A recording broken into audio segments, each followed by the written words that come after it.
जुर्म की दुनिया में कुछ घटनाएं बिल्कुल शीशे की तरह साफ होती हैं, तो कुछ वैसी होती हैं जो सामने होकर भी पर्दे में छुपी रहती हैं। जिसे जिंदा समझकर तलाश किया जाता है, असल में वो खुद मुर्दा होता है। आज क्राइम डायरी कहानी में ऐसी मर्डर मिस्ट्री जिसमें एक कत्ल ने ही दूसरे कत्ल का राज खोल दिया। मर्डर की ऐसी सच्ची घटना जिसे अंजाम देने वाला खुद मुर्दा था। ये सनसनीखेज घटना है खूबसूरत वादियों वाले शहर उत्तराखंड के देहरादून की। वही शहर जहां देश और दुनिया से लोग घूमने आते हैं। उन्हीं वादियों में 29 अगस्त 2019 की रात दिल दहलाने वाली एक घटना हुई। रात के करीब 11:30 बजे एक घर में ताबड़तोड़ फायरिंग हुई, जिसमें वहां रहने वाली 25 साल की विवाहिता कामना की गोली मारकर हत्या कर दी गई। कामना काफी सुंदर लड़की थी और ब्यूटी पार्लर चलाती थी। इस घटना में गोली सिर्फ कामना को ही नहीं मारी गई, बल्कि इनके पति अशोक को भी मारी गई। लेकिन वो गोली उनके पेट को छूती हुई निकल गई थी, जिससे वो घायल हो गए थे लेकिन जिंदा बच गए।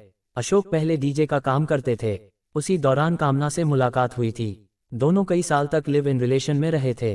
फिर साल 2014 में दोनों ने कोर्ट मैरिज की थी। शादी के बाद अशोक ने ट्रांसपोर्ट का बिजनेस शुरू कर लिया था। 29 अगस्त 2019 की रात में हुई घटना को 2 से 3 लोगों ने अंजाम दिया था। अब ये घटना वैसे तो बेहद ही सीधी सपाट थी, क्योंकि कामना के कत्ल के चश्मदीद थे उनके पति। एक तरह से ओपन एंड शट केस, क्योंकि जब इस घटना की सूचना पुलिस को मिली तो दोनों को अस्पताल ले जाया गया, जहां कामना को मरा घोषित कर दिया गया। इसके बाद पति अशोक का इलाज शुरू किया गया। उसी समय पुलिस ने अशोक से घटना की जानकारी मांगी। अशोक ने रोते हुए बताया कि कैसे जिसे मुश्किल हालात में सपोर्ट किया और नौकरी दिलवाई, उसी ने मेरी बीवी को मार दिया। उसने बताया कि कातिल कोई और नहीं बल्कि मेरी बुआ का बेटा रिंकू उर्फ अजय वर्मा है।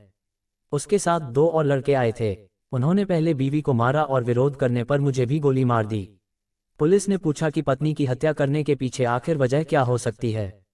इस पर अशोक ने बताया कि मेरी बुआ का बेटा पुराना क्रिमिनल है। उसका परिवार रायपुर में रहता है। उसे शुरू से नशे की लत है। इससे मेरी बुआ का परिवार बहुत नाराज रहता था। नशे की वजह से साल 2014 में मारपीट के दौरान उसके हाथों एक लड़के की मौत हो गई थी, जिसके बाद अजय को जेल जाना पड़ा था।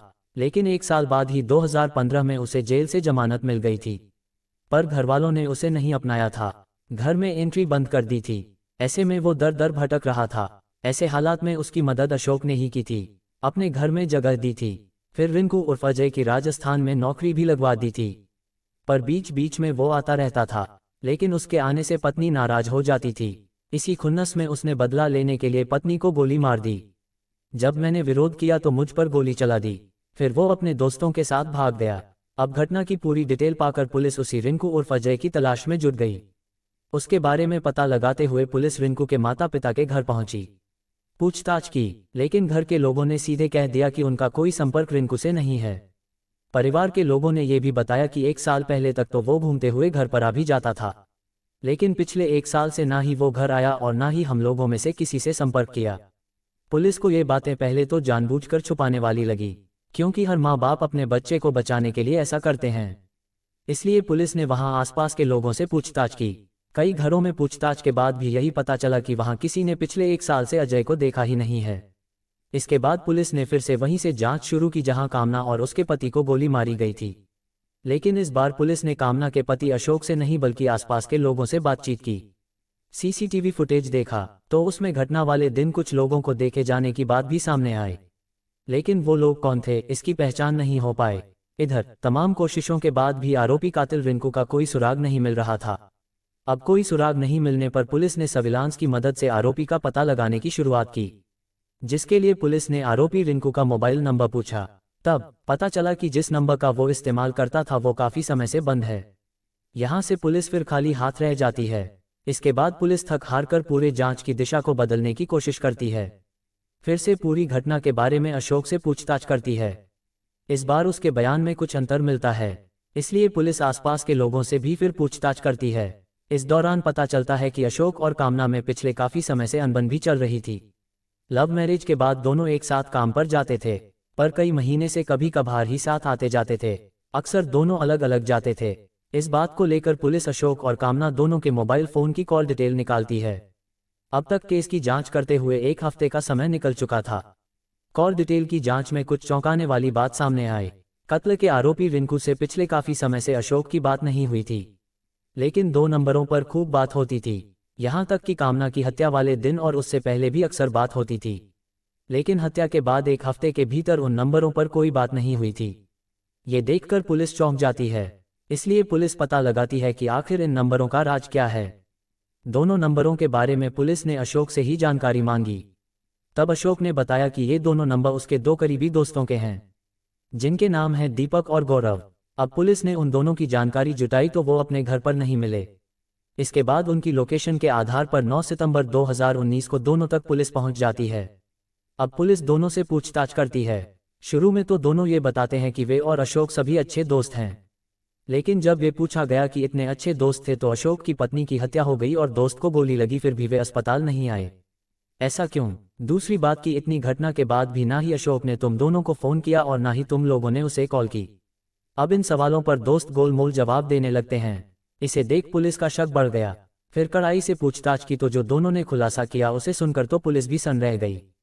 दरअसल पुलिस जिसे कातिल समझ रही थी उसकी तो 10 महीने पहले ही हत्या हो चुकी थी, यानी वो मर चुका था। यानी पुलिस एक मुर्दे को कातिल समझकर तलाश कर रही थी। उसकी हत्या में अशोक और इन दो दोस्तों के अलावा परवेज नामक तीसरा दोस्त भी शामिल था। अब इस घटना का खुलासा हुआ तो पूरी कहानी ऐसे सामने आई। कामना की हत्या उसके पति ने ही थी, फिर अपने दोस्तों से अपने ऊपर गोली चलवाई थी। ऐसा इसलिए किया था क्योंकि शादी के कुछ साल बाद ही कामना किसी और लड़के की करीबी दोस्त बन गई थी। ऐसे में उसके पति यानी अशोक को शक हो गया था, इसलिए उसने पत्नी को मारने की साजिश रच डाली थी। ये साजिश वो 1.5 साल से रच रहा था और मारने की तैयारी कर रहा था। इसीलिए उसने अपनी बुआ के लड़के को मोहरा बनाया, क्योंकि तमाम क्राइम सीरियल देखने से उसे लग गया था कि अगर किसी मरे हुए पर ही कत्ल का इल्जाम लगा दिया जाए और ये पता ही नहीं चल सके कि कातिल जिंदा है या मर गया, तो फिर ये क्राइम हमेशा राज ही रह जाएगा।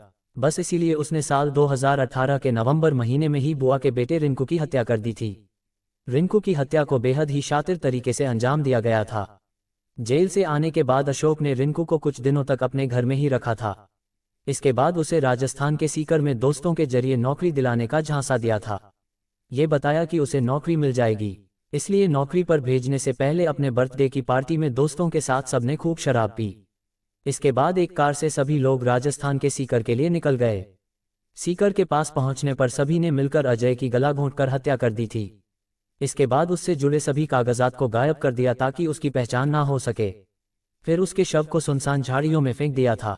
नवंबर 2018 में ही सीकर पुलिस को झाड़ियों से उसका शव भी मिला था, लेकिन लाश की पहचान नहीं हो सकी थी। पुलिस ने इस केस को ब्लाइंड समझकर एक तरह फाइल बंद कर दी थी। लेकिन अब उसकी मौत के 10 महीने बाद अचानक उस हत्या का राज भी खुल गया। अब देहरादून पुलिस और राजस्थान पुलिस ने मिलकर इस पूरे केस का खुलासा किया। इस तरह एक मर्डर ने दूसरे कत्ल की गवाही दे दी और ब्लाइंड मर्डर केस का खुलासा हो गया। पुलिस ने कामना के पति अशोक और उसके 3 दोस्तों को भी गिरफ्तार कर जेल भेज दिया।